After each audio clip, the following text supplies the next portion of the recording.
मित्रों, मैं सतीश अग्रवाल एक बार फिर उपस्थित हूँ अपनी लोकप्रिय धारावाहिक हेल्थ केयर के साथ।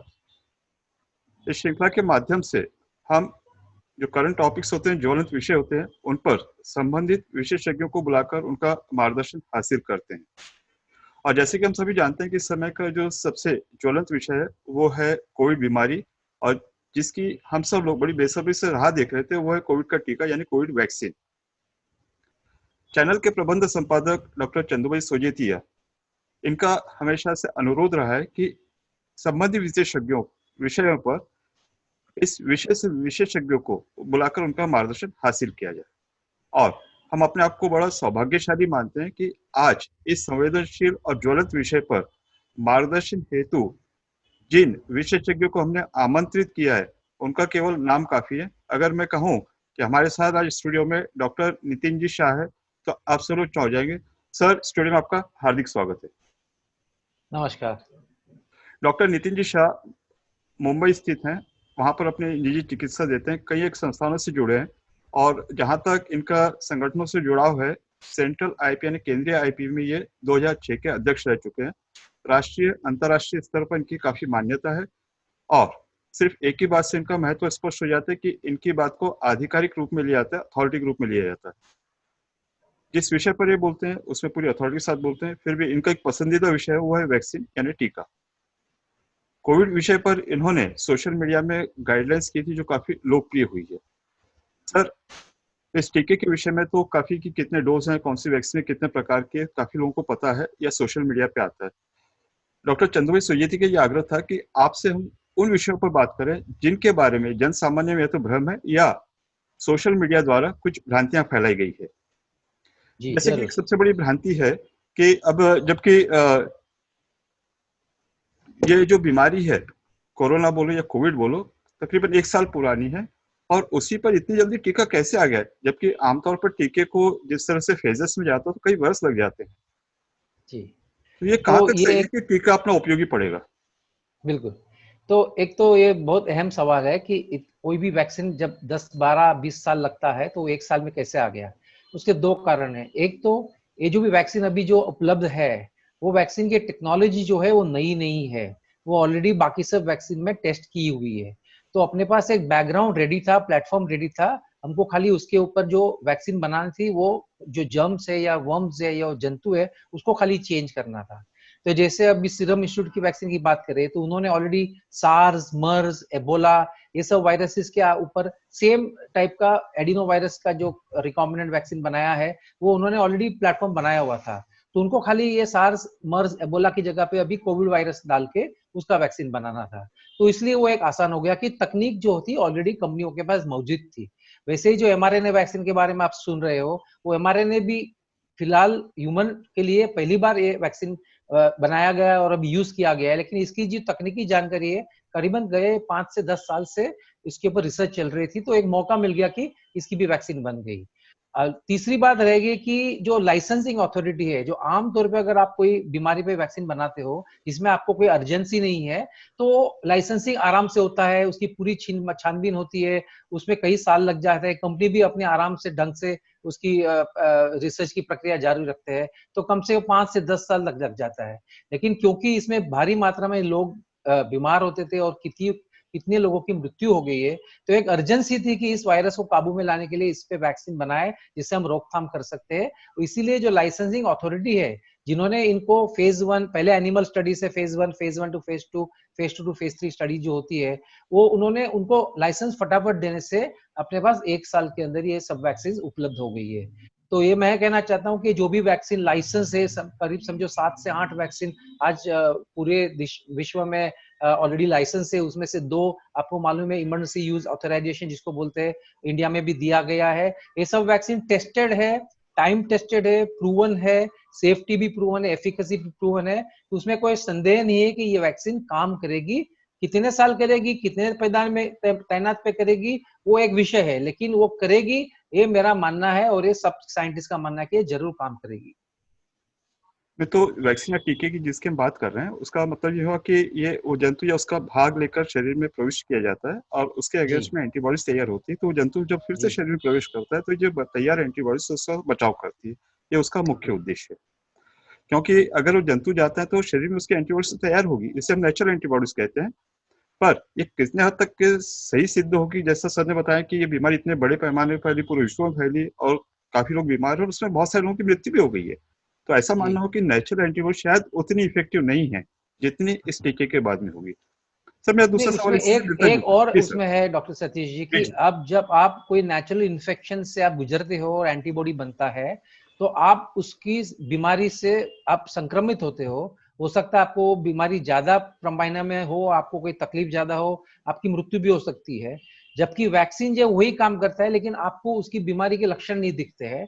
तो वैक्सीन एंटीबॉडीज जो आपकी बीमारी प्रिवेंट किए बिना डायरेक्ट वो आपको उसके अगेंस्ट प्रोटेक्शन देती है। जबकि आप नेचुरल एंटीबॉडी बनाते हो तो आपको पहले सफर होना पड़ता है, उससे संक्रमित होना पड़ता है, उससे गुजरना पड़ता है, फिर आपको एंटीबॉडी डेवलप होते हैं। तो ये सब वैक्सीन के लिए सेम है कि आप अगर वैक्सीन लेते हो तो आपको बीमारी न होते हुए आपको प्रोटेक्शन मिल जाता है।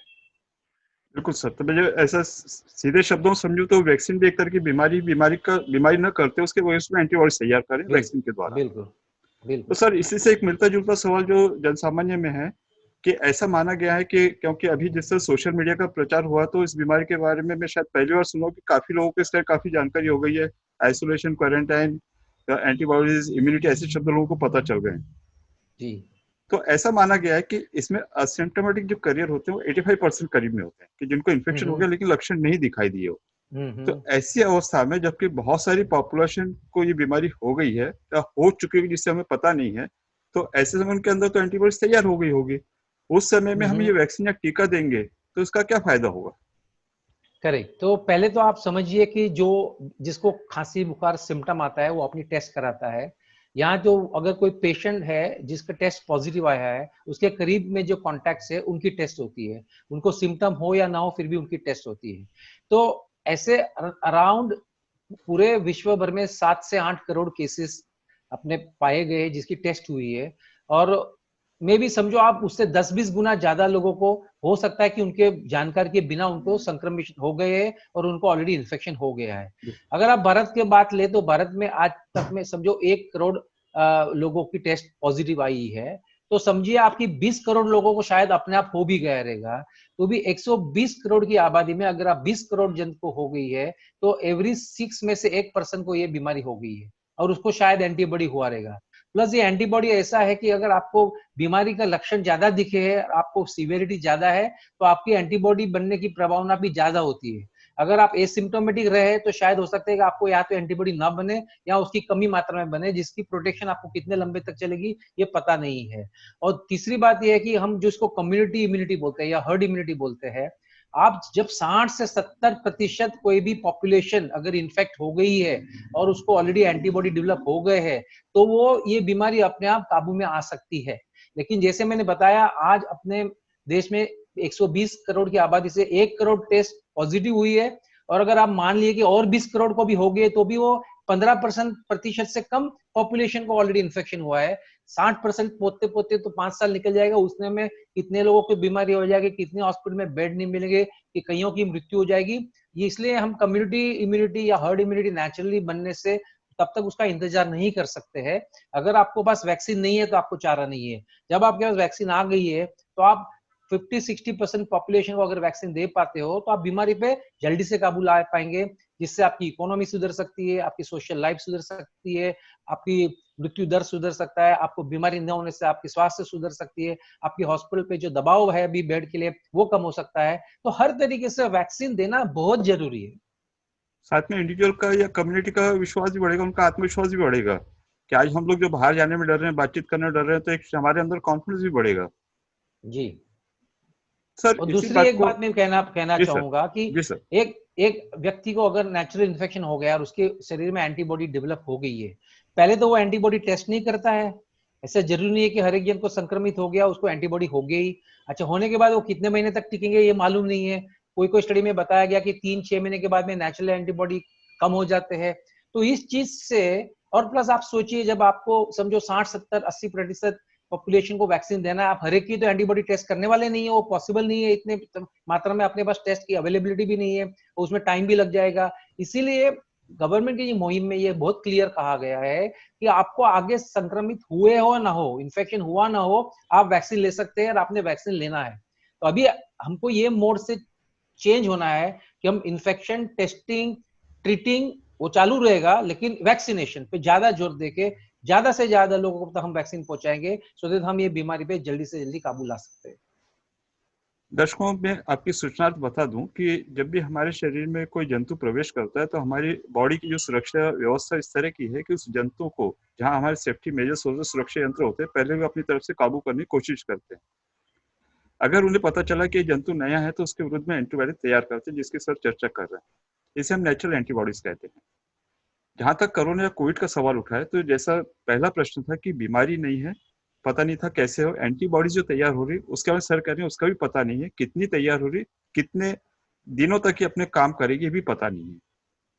फिर सर दूसरा प्रश्न ये आता है कि अगर जिस व्यक्ति को ये बीमारी हो गई है, चाहे वो कोविड से संक्रमित हुआ या उसको बीमारी हुई या भर्ती हुआ हो, उसको भी ये टीका देना जरूरी है क्या? क्योंकि एक बार तो उसको बीमारी हो गई है और उसके अंदर में वो जी नेचुरल एंटीबॉडीज आ गई हैं।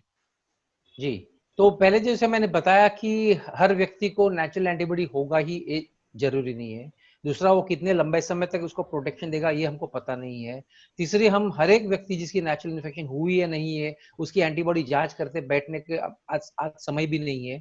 और जो व्यक्ति को आगे इन्फेक्शन हो गया हो उसको अगर वैक्सीन लिया तो उसकी इम्यूनिटी बूस्ट ही होने वाली है, उससे उसको नुकसान कुछ नहीं है। इसलिए ये बिल्कुल एकदम साबित हो गया है और ये गाइडेंस में, रिकमेंडेशन में भी आ गया है कि आपको आगे इन्फेक्शन हुआ हो या ना हुआ हो, आपने वैक्सीन लेना है। आपको वैक्सीन जब मिलेगी, जब आपकी लिस्ट प्रायोरिटी में आएगी। प्रायोरिटी में सबसे पहले हेल्थ केयर वर्कर्स है, फिर फ्रंटलाइन वर्कर्स है, उसके बाद में 50 उम्र के ऊपर से आयु व्यक्ति जो है वो लोग है, फिर 50 के नीचे के आयु व्यक्ति जिनको कोई कोमोबिडिटीज है, और उसके बाद में वो आम जनता पे खुलेगी। तो आपके हर एक का टर्न आज नहीं तो कल आने वाला है। तो जब आपका टर्न आ जाएगा, आपने वो वैक्सीन लेनी है। आपको आगे इन्फेक्शन हुआ हो ना हुआ हो, आपकी एंटीबॉडी पॉजिटिव है नहीं है, ये सब अपने को चर्चा नहीं करने हैं। हमको एक ही चीज मालूम है कि आपका जब नंबर आता है आपने वो वैक्सीन लेना है। सर अभी एक दूसरी बात जो चर्चा में आई है वो है कि कोविड की एक दूसरी लहर सेकेंड वेव चालू हुई है और ये पता चल रहा है कि जो स्ट्रेन है, जो जंतु पहले जंतु से अलग था। तो प्रश्न यह है कि एक जनसामान्य में भ्रम की स्थिति है कि ये शायद कोई वेव है ही नहीं, इससे कोई बहुत ज्यादा इन्फेक्शन है ही नहीं, ये सिर्फ और सिर्फ जो मैन्युफैक्चरर्स है, वैक्सीन मैन्युफैक्चरर्स है, उनके फायदे के लिए किया गया, ताकि जो वैक्सीन बन रही है तो जनता में एक डर पैदा किया जाए, जिससे जनता डर के उस वैक्सीन को ले। ये कहाँ तक सही है? ये तो बिल्कुल गलत है। आई थिंक मैन्युफैक्चरर ने अपना खून पसीना बहा के, अपने खुद के पैसे लगा के, वैक्सीन चलेगी नहीं चलेगी इतनी अनसर्टेनिटी होने के बावजूद खुद के पैसे लगा के उन्होंने वैक्सीन बनाई है। अब उसको कहना कि वो खाली मुनाफे के लिए वैक्सीन बना रहे हैं, वो तो गलत बात है। कोई भी आविष्कार होता है उसका एक फायदा होता है कि पब्लिक को फायदा हो, उसकी एक साइड इफेक्ट या बोलो, या दूसरी इफेक्ट है कि वो जो आविष्कार बनाता है उसको कुछ मुनाफा भी हो। तो कोई भी नए आविष्कार का मुनाफा होना है कोई गुनाह नहीं है, लेकिन कोई भी नया आविष्कार खाली प्रॉफिट किया या मुनाफे के जरिए से नहीं बनाया जाता है। रही बात दूसरी सेकेंड वेव की, तो आपने देखा है यूरोप में, स्पेशली आप यूके देखिए, लंदन देखिए, कंप्लीट लॉकडाउन उनको वापस करना पड़ा 9-10 महीने के बाद। तो अगर वहां पे अगर वो इन्फेक्शन नहीं रहता तो वो लॉकडाउन क्यों करते थे? आज कोई भी देश नहीं चाहता कि इसकी इकोनॉमी इतनी बर्बाद हो जाए कि जब वो पैर पे खड़ी होने लगी, जब उसको वापस एक फटका लग जाए कि कल उसके ज्यादा लोगों को तकलीफ हो। तो ये कहना कि वो मैन्युफैक्चर की वैक्सीन को टिका रखने के लिए ये ऐसे प्रचार किया जाता है, वो गलत है। आप देख रहे हैं आपके वहां पे भी केसेस कम ज्यादा हो रहे हैं। हाँ, ये जरूरी है कि बहुत जन को इन्फेक्शन होने के कारण और लोगों में अब मास्क और सैनिटाइजेशन और दूरी रखने की जो 3 मेन प्रोटेक्शन की जो अपने पास उपलब्ध है, वो लोग फॉलो कर रहे हैं, इसलिए वैक्सीन इन्फेक्शन की प्रमाण कम हुई है। बट ये जाने वाली नहीं है, और ये हो सकता है इंडिया में भी कल 2 महीने में केसेस वापस इतना दुगुना हो जाए कि हमको भी तकलीफ में आ सकता है। इसलिए अभी हमको ये नहीं सोचना है कि ये किस लिए दे रहे, क्या दे रहे। ये वैक्सीन का आविष्कार मनुष्य जाति को फायदे के लिए किया गया है। गवर्नमेंट अभी फ्रंटलाइन वर्कर को फ्री दे रही है। इसमें मुनाफा किसका भी हो, एंड यूजर को जब फ्री मिल रहा है या उसको एकदम कम पैसे में मिल रहा है, तो उसने वो आविष्कार का फायदा लेना है, वैक्सीन लेना है, अपनी जान बचानी है और कम्युनिटी में इन्फेक्शन को स्प्रेड होते हुए बचाना है, जिससे कि सब लोग चैन की सांस ले सके। मित्रों, सर ने जो बात कही है कि अगर कोई एक व्यक्ति संक्रमित होता है या उस कम्युनिटी के बहुत सारे लोग संक्रमित होते हैं, तो सिर्फ उस परिवार पे, समाज पे फर्क नहीं पड़ता, उसका पूरे देश में फर्क पड़ता है, इकोनॉमी फर्क पड़ता है। जैसा हम सब लोगों ने लॉकडाउन में अनुभव किया था कि पूरी तरह से लॉकडाउन था, हमारे पूरे व्यापार, सब काम वगैरह सब बंद थे, सीधा सीधा असर देश की इकोनॉमी पर पड़ा। और सर ने लंदन, यूके का कहा, यूएस की जो फिगर है, कल परसों में वहां पर 5,000 डेथ्स रिपोर्ट की गई है। तो यूके, यूएस जैसे जब डेवलप कंट्रीज में हालत है, तो हम लोग जिसको हम डेवलपिंग कंट्रीज कहते हैं, सर ने कहा कि हो सकता है 2 महीने 4 महीने अगर हमारे पास से फिर से सिचुएशन आ गई, तो हम लोग जो थोड़ा बहुत पैर पे खड़े और फिर से लड़खड़ा जाएंगे। तो बहुत बिल्कुल। जरूरी है कि जिस चीज का आविष्कार हुआ है, जिसकी खोज हुई है, उसका हमने पूरा पूरा फायदा लेना चाहिए। जी और यहीं पे इस बात का उत्तर मिलता है कि इतनी जल्दी वैक्सीन कैसे तैयार हो गई। तो जिस लॉकडाउन में आप और हम लोग घर में बैठे थे, हम लोग बच्चों के साथ खेल रहे थे या और कोई काम कर रहे थे, तो हमारे देश के और दुनिया भर के वैज्ञानिक और जो उसमें साइंटिस्ट हैं, वो अपना खून और पसीना बहाकर इस वैक्सीन पे शोध कर रहे थे। सर ने बताया कि ऑलरेडी प्लेटफॉर्म उपलब्ध था, कि उस फैमिली का जो जेनेटिक मैप था वो तैयार था, लेकिन इसको आगे बढ़ाने में इन्होंने इतनी तत्परता दिखाई कि वैक्सीन तुरंत देखते देखते हो गई। तो ये कोई 1 या 2 दिन का काम नहीं, इस पे महीनों से चली आ रही मेहनत थी। और जी। इसीलिए मैं सर सतीश जी आगाह कर रहे एक हैं कि कहना जी सर। मैं कहना चाहूंगा यहाँ पे, जनवरी फरवरी में जब नया बीमारी आ गई, लॉकडाउन हो गया, मार्च में सब लोग घबरा गए थे, अरे अब क्या हुआ, क्या होगा, क्या करेंगे, कैसे बचेंगे।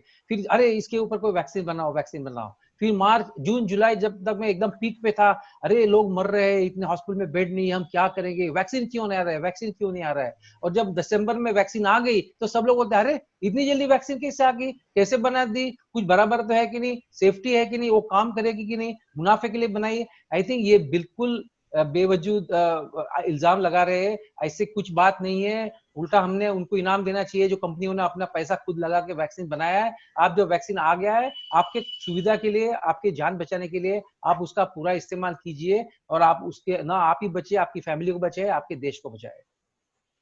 सर आपने एक बहुत अच्छा मैसेज भी दिया कि जिस तरह से जनता ने पूरा सहयोग की थी, लॉकडाउन में पूरा लॉकडाउन किया था, जब जैसे उनको थाली बना किया, लाइट कराने किया, सब किया, तो इस समय में उन्होंने वैक्सीन को पूरा सहयोग देना चाहिए।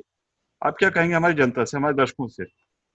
मेरा एक ही कहना है कि पहले तो ये वैक्सीन बनने में बहुत मुश्किल हुई है, और जब आज एक नहीं, 8 नहीं, 10 या 20 वैक्सीन आने पे है, और इतनी तादाद पे आने वाली है कि हर एक आदमी जो ये वर्ल्ड में मनुष्य है उसको वो वैक्सीन मिलेगी, इसकी इतनी कैपेसिटी है। और इतनी एजेंसीज है जो इस वैक्सीन के बारे में विषय के डिस्कशन के लिए, उसकी आविष्कार बनाने के लिए, रिसर्च के लिए उन्होंने पैसा दिया है, डोनेशन दिया है। तो उसकी यूज करके ये मैन्युफैक्चरर ने अपनी वैक्सीन बनाई है। तो ये वैक्सीन सेफ है, वैक्सीन इफेक्टिव है, आपको सीरियस बीमारी से बचाने की चांसेस वैक्सीन लेने के बाद में नहीवत है।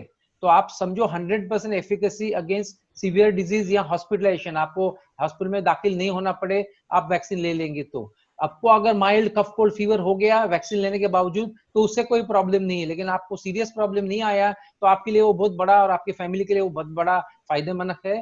तो ये वैक्सीन आपको जरूर मिलेगी। अब तो चल रही है गवर्नमेंट की प्रायोरिटी के लिस्ट के हिसाब से, बट 66 महीने में और मैन्युफैक्चरर इसमें जुड़ जाने के बाद में वैक्सीन फ्रीली अवेलेबल हो जाएगी। जब ज्यादा मैन्युफैक्चर है उसकी कॉस्ट भी कम रहेगी। तो आप लोग जो भी मेरे ये बात सुन रहे हैं, मैं उनको एक हाथ जोड़ के प्रणाम करता हूँ कि भाई आप इस आविष्कार का फायदा लीजिए। आप और आपके फैमिली मेंबर जो है उन्होंने वैक्सीन लेना है, और उससे ये बीमारी पे जल्दी काबू लाके, जैसे पहले कोविड के पहले हम जैसे जी रहे थे, एक मनुष्य जो है सोशल एनिमल है, तो उसको सांस्कृतिक प्राणी बोला जाता है, तो वो अभी बंद गया है, केज में, पिंजरे में बंद है, उसको मुक्त करना है। मुक्त करने के लिए बीमारी जाना जरूरी है। बीमारी जाने के लिए सबसे फास्ट उपाय यही है कि ज्यादा से ज्यादा लोगों वैक्सीन ले, ये डिजीज का जो इन्फेक्शन का जो प्रमाण है वो कम हो जाए, और सब लोग उससे चैन की सांस ले और आराम से अपनी जिंदगी जी सके। तो आपने काफी अच्छा कहा कि मनुष्य एक सोशल प्राणी है। तो हम लोगों को तो जब तक के आसपास में लोग नहीं रहे, बातचीत नहीं किए, तो शायद हमारा दिन पूरा नहीं हो। आपने कहा कि पिंजरे का प्राणी बन के रहो, तो शारीरिक रूप से तो बंधा हुआ है, मानसिक रूप से भी बंध गया है। एक बिल्कुल। अपने असुरक्षा का भाव, एक डर का भाव है। तो शायद जी अगर ये वैक्सीन हमें सुरक्षा दे दे, तो वो हमारा जो एक मानसिक एक जो दबाव है, मनोवैज्ञानिक दबाव भी शायद कम हो जाएगा, और हम लोग और जी खुल के जी पाएंगे, और प्रोडक्टिविटी हमारी बढ़ जाएगी। जी फिर सर इससे जो एक एक सामान्य सा प्रश्न आता है कि जब विश्व इतना व्यावहारिक बन गया है, पैसा वसूल वाली बात होती है, तो पूछते हैं कि हमने वैक्सीन ले ली है, तो इस बात की क्या जी गारंटी हमें वापस ये बीमारी नहीं होगी? जी। अभी तक जो भी रिसर्च इस वैक्सीन पे हुई है, उनकी जो फेज 3 ट्रायल हुई है, जहां पे एफिकेसी देखते हैं, शॉर्ट टर्म में तो एफिकेसी बहुत अच्छी दिखती है। 90-95% चांसेस है कि आपको सीरियस बीमारी नहीं होगी। आपको माइल्ड बीमारी, कफ कोल्ड फीवर हो सकती है, लेकिन आपको सीरियस बीमारी नहीं होगी। अब ये वैक्सीन जब खुद 2-3 महीने पुराना है, तो 1 साल के बाद वैक्सीन की एफिकेसी कितनी रहेगी वो आज कहना मुश्किल है। लेकिन कल वो अच्छी रहेगी कि नहीं, उसके डर से आप आज नहीं ले लो, और हो सकता है आपका बदनसीब हो कि आपको कल वो बीमारी लग जाए, हॉस्पिटल में एडमिट हो जाए, तो गलत होगा। इसलिए हर कोई भी चीज की परफेक्ट बिगिनिंग नहीं होती है और परफेक्ट एंड नहीं होता है। आपने उसमें जब भी आपको कुछ नया आविष्कार मिला है, आप उसका फायदा लो। जब ऐसा लगेगा कि इसकी प्रोटेक्शन कम हो रही है, या 1 साल 2 साल के बाद में उसकी प्रोटेक्शन की मात्रा कम हुई है, तो हम वहां पर जब भी बूस्टर डोज लगा लेंगे। लेकिन हमने आज तो शुरू करना है। आज शुरू करने से हो सकता है 6 महीने में उसकी तादाद ही इतनी कम हो जाए कि हमको फिर बूस्टर की जरूरत भी नहीं पड़े, क्योंकि बीमारी ही चली जाए। तो इसीलिए ये फियर से कि कल क्या होगा, हम आज नहीं जिए, ये तो गलत है। तो सेम वैक्सीन में भी है कि कल उसकी वैक्सीन की एफिकेसी की मात्रा कम होगी, तो ये सोच के हम आज नहीं ले ले, वो गलत है। हमने आज लेना है। कोई भी नया वैक्सीन जब आया है, जब हमेशा ये प्रश्न रहता है कि ये कितने साल तक काम करेगा। अगर हमें सोच सोच के वैक्सीन नहीं लेते थे, तो आज जितने वैक्सीन हम बच्चे लोग को लगाते हैं, उसमें एक भी वैक्सीन सक्सेसफुल नहीं होता था, क्योंकि लोग लेते नहीं थे। आज बच्चे लोग को हम वैक्सीन देते हैं, हम उसका प्रमाण देखते हैं, बच्चे में फायदा देखते हैं, उसकी बीमारी मृत्यु दर में इतना घटाव आया है, वो एक तरीके से वैक्सीन की वजह से भी है। तो सेम ये वैक्सीन जो अडल्ट के लिए पहले आई है, हम पहले बोलते थे कि हर वैक्सीन लगता है बचपन में, लेकिन ये वैक्सीन लगने वाला है 55 में। तो 55 वालों ने ये लगाना है और उसका फायदा लेना है। जैसा आपने कहा, तो स्मॉल पॉक्स, पोलियो तो इसके ज्वलंत उदाहरण है कि सिर्फ वैक्सीन से ही कंट्रोल हो पाई बीमारियां। जी नहीं तो ये तो जान चल जाती थी, या कोई तो भी अपंगत्व आता था, कोई डिसेबिलिटी होती थी, तो ये सिर्फ और सिर्फ वैक्सीन से ही हुई है। और देखिए, दूसरी आप बात, जैसे स्मॉल पॉक्स वायरस है, जैसे हाँ, पोलियो वायरस है, आप खसरा मीजल्स वायरस से, मम्स रूबेला जो आप बोलते हैं नूर बीबी वायरस से, आप चेचक बोल दो, छोटी माता बोलो, वो चिकन पॉक्स वायरस से, हेपेटाइटिस ए जॉन्डिस जिससे होता है वो भी वायरस, ये सब वायरस है और सबके वैक्सीन है। सबकी वैक्सीन इतनी अच्छी है कि आप 1 2 3 डोज ले लो, आपको लाइफ लॉन्ग प्रोटेक्शन मिलता है। तो ये हमने क्यों सोचना है कि ये भी एक वायरस है जिसपे वैक्सीन बनी है, वो हमको लंबे दम तक असर नहीं करेगी? जरूर करेगी। मेरा मानना है, मेरा वैज्ञानिक ऐसा मानना है, सोच है मेरी, कि ये वैक्सीन लेने से आपको बहुत साल तक उसकी असर मालूम होगी। और जैसा हमारा अनुभव है सर, कि अगर वैक्सीन लेने के बाद में एक तो पहली बात बीमारी नहीं होती, इसकी संभावना ज्यादा है, होती भी है तो फिर बहुत ही सौम्य माइल्ड स्वरूप में होगी, या कि जी नहीं होगी इसकी बात की गारंटी तो नहीं है, लेकिन होगी तो उसका जो स्वरूप रहेगा काफी माइल्ड रहेगा, सौम्य रहेगा। और जैसा आप कह जी रहे हैं कि अगर आपका हॉस्पिटलाइजेशन बचता है, बार बार डॉक्टर्स की विजिट बचती है, आपका श्रम बचता है, पैसा बचता है, और उसको आपकी प्रोडक्टिविटी बचती है। जी हम साइकोलॉजिकल और मेंटल दबाव की तो बात ही नहीं कर रहे हैं। हम्म। वो भी एक बहुत बड़ा एवं अहम हिस्सा है। हम देख रहे बच्चे में जो स्कूल नहीं जा पा रहे, खेल नहीं पा रहे, उनको ओबेसिटी हो गई, मोटापना आ गया है, उनको मानसिक तनाव आता है, उनको सांस लेने में ऐसा लगता है तकलीफ हो रही है। वो बड़े लोग को देख देख के खुद भी सांस आने लगता है, सांस फूलती है छाती बोलते दुखना हैं। शुरू हो ये गई सब है। मानसिक बीमारी है। तो और अडल्ट में भी जिसकी जॉब चली गई, जिसको परिवार से वो अलग हो गए, जो अपने गाँव नहीं जा सकता है, बूढ़े माँ बाप को मिल नहीं सकता है, प्रेग्नेंट लेडी है, उनको डिलीवरी के टाइम में टेंशन आता है कि क्या होगा। तो ये सब जो मानसिक तनाव है वो भी इतने इंपॉर्टेंट है। वैक्सीन लेने से ये तनाव भी अपने आप कम होने वाला है, क्योंकि आपको मालूम है आपने वैक्सीन लिया है, बाजू वाले ने लिया है, बीमारी एकदम घट गई है। आपकी शारीरिक तो स्वस्थता रहेगी, आपकी मानसिक स्वस्थता पे बहुत अच्छी रहेगी। और सर, जिस हर्ड इम्यूनिटी का आपने जिक्र किया था कि नेचुरल इन्फेक्शन के बाद में जो हर्ड इम्यूनिटी आएगी, कि काफी लोग इन्फेक्टेड हो गए, तो हमारी पूरे इसमें एक कॉमन एंटीबॉडीज चल रही है, तो अगर मास जी स्केल पर वैक्सीनेशन हुआ तो भी एक बचाव तो हो जाएगा कम्युनिटी में। बिल्कुल। आपको हर्ड इम्यूनिटी दो तरीके से आ सकती है। एक तो नेचुरल इन्फेक्शन होते होते, जिसको आपको 70% पॉपुलेशन को इन्फेक्ट होते होते 5 साल लग जाएगा, या आप 70% को वैक्सीन दे दो। अब 5 साल बीमारी होके, इतने जन को बीमार होके, कोई किसकी मृत्यु होके आपको रुकना है कि एक साथ में, एक साल में आप 60-70% पॉपुलेशन को वैक्सीन दे दो और बीमारी को खत्म करो। ऑब्वियसली वैक्सीन से ज्यादा फायदा है, क्योंकि उससे एक तो बीमार नहीं होता है, उससे जो हर्ड इम्यूनिटी जल्दी डेवलप होती है। मित्र, जैसा सर ने कहा कि हम आभार मानते हैं उन वैज्ञानिकों का, उन साइंटिस्ट का, उन डॉक्टरों का, कि जिन्होंने दिन और रात मेहनत करके ये वैक्सीन बनाई है, और वैक्सीन सिर्फ और सिर्फ हमारे फायदे के लिए बनाई है। सर ने कहा कि जहाँ तक मुनाफे का, प्रॉफिट का सवाल है, तो ये तो ठीक है कि कोई भी कमर्शियल लेवल पे करेगा तो ले गई, पर जिस तरह से इनको डोनेशन है, जिस समाज भाव से, सामाजिकता को ध्यान में रखते हैं, ये कंपनीज अगर इस चीज बना रही है तो ये हमारा भी कर्तव्य बनता है कि हम इसमें अपना पूरा सहयोग दें। तो बहुत जरूरी चीज है कि न तो हम अफवाहों पर ध्यान दें और न अफवाहें फैलाएं, क्योंकि एक विशेष एक वर्ग होता है जिससे सर एंटी वैक्सीन लॉबी कहते हैं कि कोई भी नई वैक्सीन आती है तो तुरंत उसके विरुद्ध दुष्प्रचार चालू हो जाता है कि इनके जी फायदे के लिए या ऐसा ऐसा नुकसान होगा, नहीं बनी तो क्यों नहीं बन गई, तो इतनी जल्दी कैसे बन गई, आपके साइड इफेक्ट्स क्या है, उसकी यूटिलिटी क्या है, ऐसे तमाम प्रश्न जिसके लिए हमने सर को आमंत्रित किए। सर एक प्रश्न ऐसा उठता है कि जैसे आपने कहा कि पहले प्रायोरिटी पर डॉक्टर सिस्टर्स और जो फ्रंटलाइन वर्कर्स है उनको दिया जाएगा, तो जी। ये कॉमन मैन तक कब पहुंचेगी? तो जैसे हमारे कंट्री में समझो 1 करोड़ फ्रंटलाइन वर्कर है, डॉक्टर्स, पैरामेडिकल और अदर लाइक पुलिस है, सफाई कामदार है वगैरह सब मिलके वो कम से कम 2 से 3 करोड़ है। और एक 25-26 करोड़ व्यक्ति ऐसे हैं जो यहाँ तो 50 की आयु के ऊपर है, यहाँ 50 की आयु पे नीचे है, लेकिन उनको साथ में कोई ब्लड प्रेशर, डायबिटीज जैसी बीमारी है। तो ये जो है वो प्रायोरिटी ग्रुप है, तो टोटल वो 30 करोड़ है। तो उनको 2 डोज लगना है तो 60 करोड़ डोज आप पकड़ लीजिए, और आप 10% पिलफ्रेज या वेस्टेज पकड़ लिए तो आपको 66 करोड़ डोज की आवश्यकता है। जब ये 60 करोड़ डोजेस खत्म हो जाएंगे इनको दे के 30 करोड़ पॉपुलेशन को, उसके बाद में बाकी ये जो हेल्दी पॉपुलेशन है जो 18 ईयर्स के ऊपर है, जैसे बच्चे लोग के लिए वैक्सीन अभी नहीं है बिलो 18, तो अबव 18 ईयर्स के ऊपर जो हेल्दी है उनको बाद में ये वैक्सीन मिल जाएगी। दूसरा एक हो सकता है कि ये वैक्सीन साइमल्टेनियसली मार्च अप्रैल तक में शायद प्राइवेट मार्केट में भी अवेलेबल हो जाएगी। जब वो प्राइवेट मार्केट में अवेलेबल हो जाएगी तो फिर वो कोई भी जो पर्सन है जो चाहता है कि मैं समझो कल 25 साल का युवा ने बोलता मैं स्वस्थ हूँ लेकिन मुझे लेना है, तो वो अपना पैसा खरीद करके वो ले सकते हैं। वो एक पॉसिबिलिटी जरूर हमको 1-2-3 महीने में मालूमात हो जाएगी। इसलिए या तो पब्लिक हेल्थ के जरिए या फिर प्राइवेट मार्केट के जरिए ये वैक्सीन आम जनता को जरूर एक अगले 6 महीने तक में मिल जाने की संभावना है। तो हम लोग इसके प्रति आश्वस्त हो सकते हैं, होपफुल हो सकते हैं कि जहाँ जो फ्रंटलाइन वर्कर्स है वो सुरक्षित होंगे, साथ साथ में हमारी जो आम जनता है, जन सामान्य, वो भी सुरक्षित होगा। जी। सर विषय तो बहुत लंबा है, प्रश्न बहुत सारे हैं, जिस अच्छे ढंग से आप मार्गदर्शन कर रहे हैं तो ऐसा लग रहा है काफी देर तक आपसे बातचीत कर रहे हैं, जी। लेकिन कार्यक्रम की समय की एक मर्यादा है, तो चूंकि हम चर्चा के अंतिम मोड़ पर है, जी। तो इस कार्यक्रम के माध्यम से हम हमारे विशेषज्ञ के स्वभाव का वह पहलू दर्शकों सामने प्रस्तुत करते हैं जो आमतौर से दिखता नहीं है। हाँ हाँ। जैसे मैं हमेशा से जब भी आपसे मिलता हूँ तो आपके चेहरे पर एक संतुष्टि का भाव दिखता है, आप एकदम आत्मीयता से मिलते हैं।